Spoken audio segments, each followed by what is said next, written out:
Deleted Session, January 19, 1976. Good evening. Now let us clear up the mystery. Ruber has been waiting until you were ready to actually begin typing the first book, until he saw the actual pages and knew that you were finished with the bulk of the reference work and so forth. When he sees you beginning the actual typing, he will feel free again for other book sessions. No matter what you said, he felt that he did not want to add to your work until then. Now, this is important to yourselves, but to others also. Your suggestions about a safe universe are finally taking effect. As mentioned, however, the idea of an unsafe universe automatically initiates a certain kind of thinking. The particular versions of such thinking will be highly individualistic. In certain areas, however, invisible beliefs may operate for some time because they are accepted as reality within the framework. For these, there seems to be no reference for comparison. They can often be recognized as attitudes, however, before they are seen objectively as beliefs.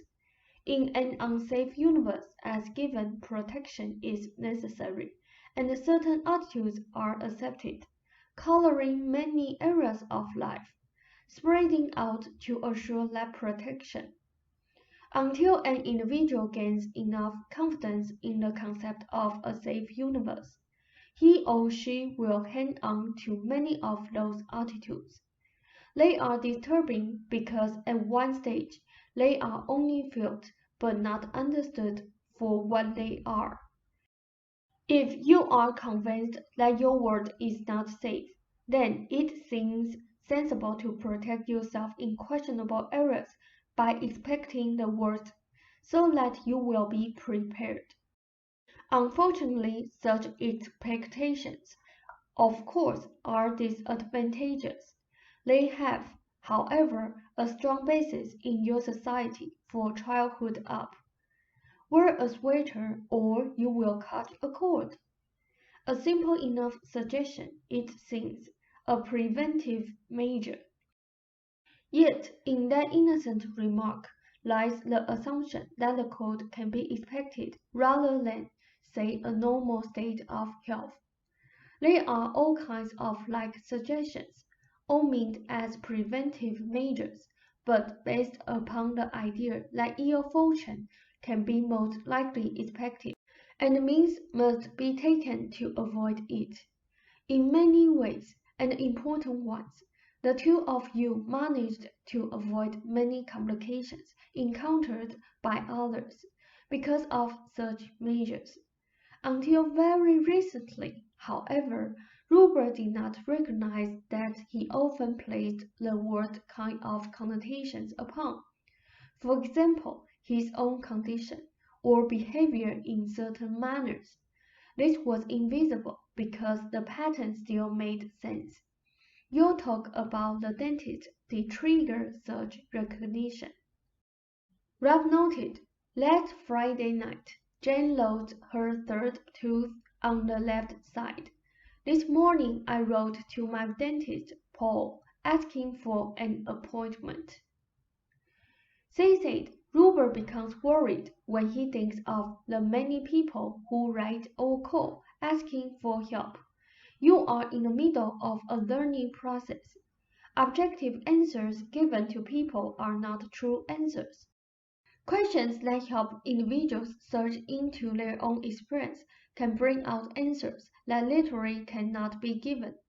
You cannot write psychic prescriptions, for then you begin to structure inner experience. You are traveling yourself out of an unsafe universe into a safe one. There are steps along the way. Rubbers are observable. The race tries to improve the quality of its experience through probing different kinds of probabilities. In a way, each individual tries a different course for himself and for the race as a whole. The body has a certain shape. It is maintained more or less as a species develops, yet each change or alteration in the physical species is the result of many individuals trying out a particular biological course, which then, later in your terms, becomes the accepted one. In those terms, the species has dealt mainly with physical manipulation, largely unsuspected. However, the mind has been literally assimilating data at an accelerating rate. Each individual experience adds to inner social comprehension. The inner overall consciousness of the species then makes decisions way before any alteration occurs in physical reality. The species can decide to change its course and set certain actions into history that will change the future. Seemingly against all probabilities apparent at the time this is occurring. At one time, man did not know about the existence of any country outside of his own. Now he lives on land and travels across the oceans and in the air. There are other psychological mediums, however, other lands of the mind that will open up experience far more than seems possible. You cannot see from New York to the West Coast with your eyes. In those terms, you have barely begun to pass through the state of New York in the mental journey the race has begun. I spoke of many minds in our last book session. Esoteric literature has mentioned various levels of reality, numbered and named them. These refer, however, to man's other minds. They represent other kinds of mental experience in which reality is organized differently. Identity itself is put together in another fashion.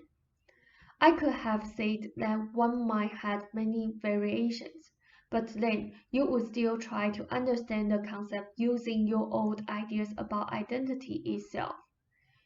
You grow out of identities and into others, all the while retaining an indestructible portion that does the changing. You do not discard a self as you might throw off a coat, but you do have a wardrobe of selves. This happens even in a life you know and recognize, even though you do everything possible to exaggerate the similarities and minimize the differences, so that you always seem to be the self that you have always known. I am not speaking, of course, of you or Ruber alone, but of everyone. When the race began, physical focus it learned to behave in a more or less permanent appearing environment, and so it developed a suitable self that also appeared to be permanent enough for a time within that world. The more unsafe the world is felt to be, then the more important protection is, and the more frightening expression. Repression becomes the order of the day. The species, however, will always react against repression, no matter what its source, and so will the individual. On the whole, the species is beginning to change its psychological sense of selfhood. There are periods in history when this happened before, and a new kind of civilization resulted. The earliest Jewish traditions represent one such change. The beginning period of the Egyptian civilization another, the birth of Christ another, and the beginning of the scientific age. In each, men pursued different kinds of focuses. Individual life, religion, culture, politics were each vastly different in each period. The concept of the self profoundly different in one era and another. This is something not at all understood. The world, however, was seen as unsafe to one degree or another in each. Each era set up various methods meant to protect man against the environment itself or against the gods. In terms of physical existence, man's consciousness has not progressed enough along the path it had chosen, so that it could afford to admit the oneness of inner and outer reality. Coping became a way of life in each civilization. Alongside, however, there were always minorities, religions or cultures, who kept out of the main current and experimented along different lines. The idea of a safe universe seems sacrilegious and impractical, and yet the next important breakthrough will be based upon that conclusion. In greater terms, no coping is or ever has been necessary, for coping implies a resistance. The coping exists first and brings forth the resistance in experience. Take your break. You do not understand how revolutionary the concept is, and yet it is the only concept that will enable the race not only to fulfill its potential, but to continue its existence.